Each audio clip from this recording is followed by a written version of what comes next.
Bagaimana contoh kita mengisi form BBC? Ini contoh saja Pak, jangan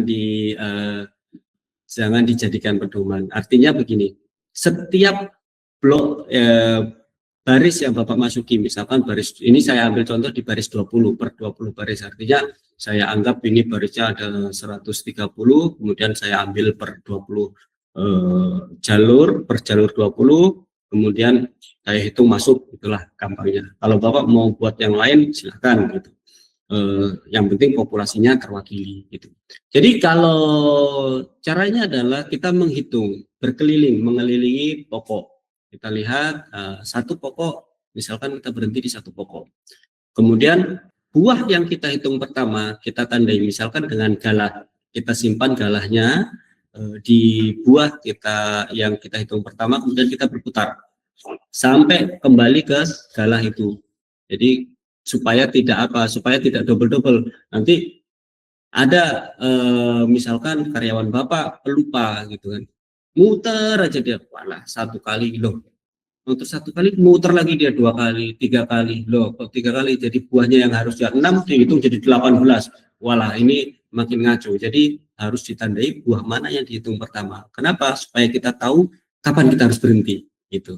Jadi kita datang pokok pertama, sebaik-baiknya kalau kita melakukan BBC, kita tandai pokok masuk kita tandai. Kita tandai ini adalah jalur BBC 1 misalkan, jalur BBC 1. Kemudian masuk, kita hitung dari pokok pertama sampai pokok paling ujung.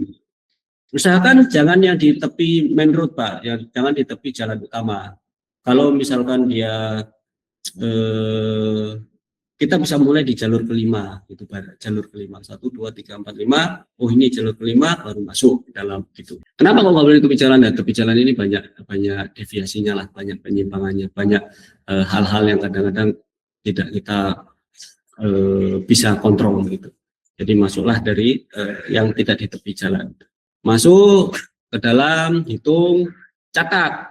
Setiap pokok harus dicatat. Pokok jalur 20, pokok ke-1 dia 8 janjang, pokok kedua 7 janjang, terus ke bawah sampai ujung, sampai akhir. Bapak bisa buat pola pola ular lah, mengular gitu kan. Kalau bloknya tembus bisa buat mengular.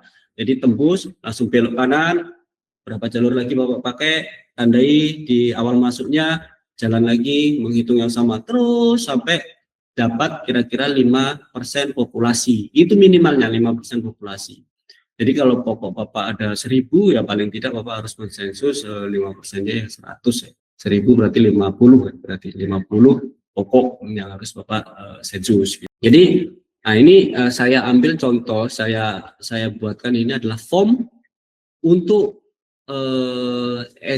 untuk BBC per 6 bulan gitu.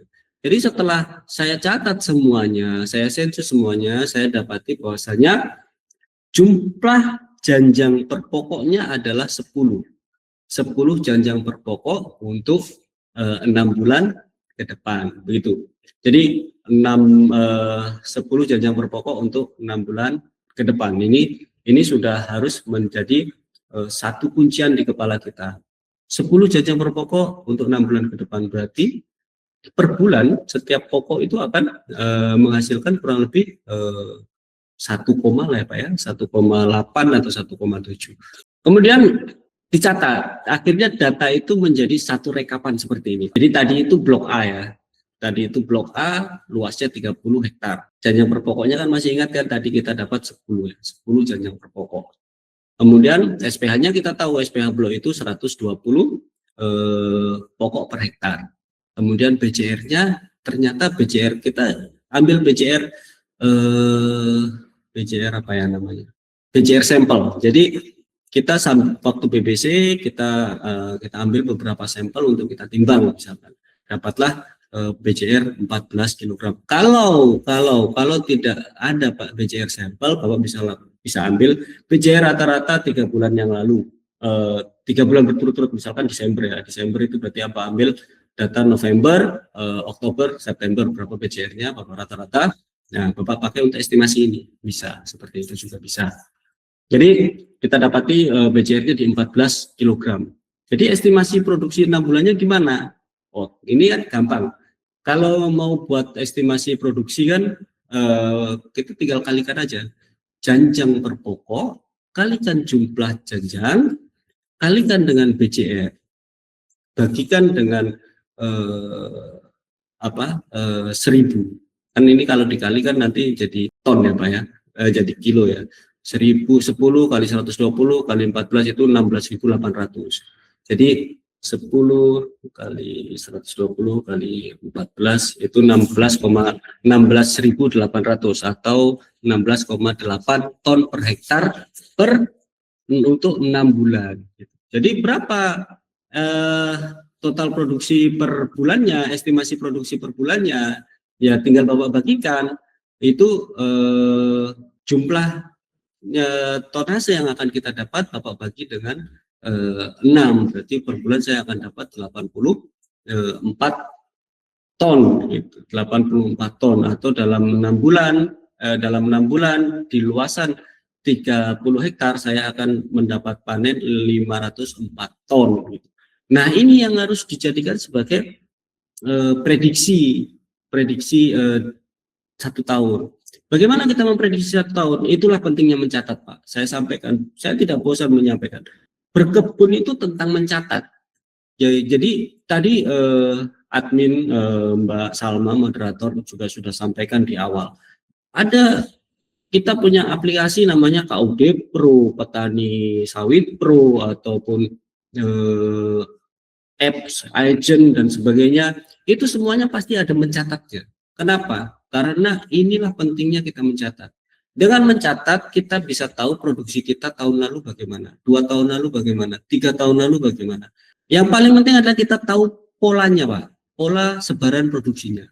Jadi ketika kita dalam 3 tahun berturut-turut kita tahu pola produksinya adalah seperti ini. Produksiku selalunya itu seperti ini polanya. 45% di semester 1, 55% di semester 2. Dan itu konstan gitu, konsisten. Selalu seperti itu. Oh, berarti tak ambil kesimpulan bahwasanya pola produksiku adalah 45% dan 55%. Jadi, ketika kita sudah bisa mengestimasi semester 1, kita sudah tahu ini adalah 45% dari total produksi 1 tahun. Berarti sisanya berapa? Nah, itulah yang kita gunakan sebagai pendekatan prediksi produksi 1 tahun. Sawit Pro terus tumbuh.